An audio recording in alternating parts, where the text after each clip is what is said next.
বাংলার খেলাধুলার ময়দানে পরিচিত নাম জর্জ টেলিগ্রাফ। জর্জ টেলিগ্রাফের নিজস্ব ফুটবল দল সহ ক্রীড়া ক্ষেত্রে নানা উইংয়ে তাদের ভূমিকা অনস্বীকার্য। এবার ক্রীড়া ম্যানেজমেন্টের ক্ষেত্রে উল্লেখযোগ্য ভূমিকা গ্রহণ করতে চলেছে জর্জ কলেজ। স্পোর্টস ম্যানেজমেন্টের ক্ষেত্রে এবার জর্জ কলেজ গাঁটছড়া বাঁধল স্কটল্যান্ডের কোয়ালিফিকেশন স্কটল্যান্ড নামের এক সংস্থার সঙ্গে। স্পোর্টস ম্যানেজমেন্টের ক্ষেত্রে এটি একটি উল্লেখযোগ্য পদক্ষেপ। জর্জ কলেজের স্পোর্টস ম্যানেজমেন্ট বিভাগ ও প্রোটাচ স্পোর্টসের যৌথ উদ্যোগে রয়্যাল ক্যালকাটা গলফ ক্লাবে এই উপলক্ষে আয়োজিত হল beyond the field navigating the new এরা অফ স্পোর্টস ম্যানেজমেন্ট শীর্ষক এক সেমিনার। ক্রীড়া ক্ষেত্রের বিভিন্ন স্তরে কিভাবে সফল হওয়া যাবে তা নিয়েই এই সেমিনারের নাম দেওয়া হয়েছিল চ্যাম্পিয়ন অফ লাইফ। উপস্থিত ছিলেন আইএফএ সচিব অনির্বাণ দত্ত, সিএবির প্রাক্তন সভাপতি অভিষেক ডালমিয়া, টেনিস কিংবদন্তি ও বিটিএর সভাপতি লিয়েন্ডার পেজ, প্রাক্তন টেনিস প্লেয়ার জয়দীপ মুখোপাধ্যায়, সুব্রত দত্ত সহ আরও অনেকে। ক্রীড়া ক্ষেত্রে খেলোয়াড়, প্রশিক্ষক, সাপোর্ট স্টাফ ও সংশ্লিষ্ট দলের ম্যানেজমেন্টকে কিভাবে পেশাদার হতে হবে সেই বিষয় উল্লেখ করলেন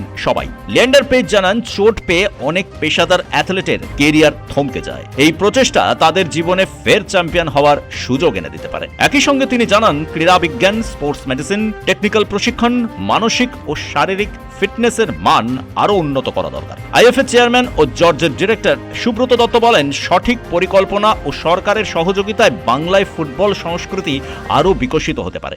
অভিষেক ডালমিয়া জানালেন, আন্তর্জাতিক স্তরে একজন অ্যাথলেটের স্বীকৃতির পাশাপাশি সঠিক কর্মসংস্থানও দরকার। ব্যুরো রিপোর্ট, কুবের কলম ডিজিটাল।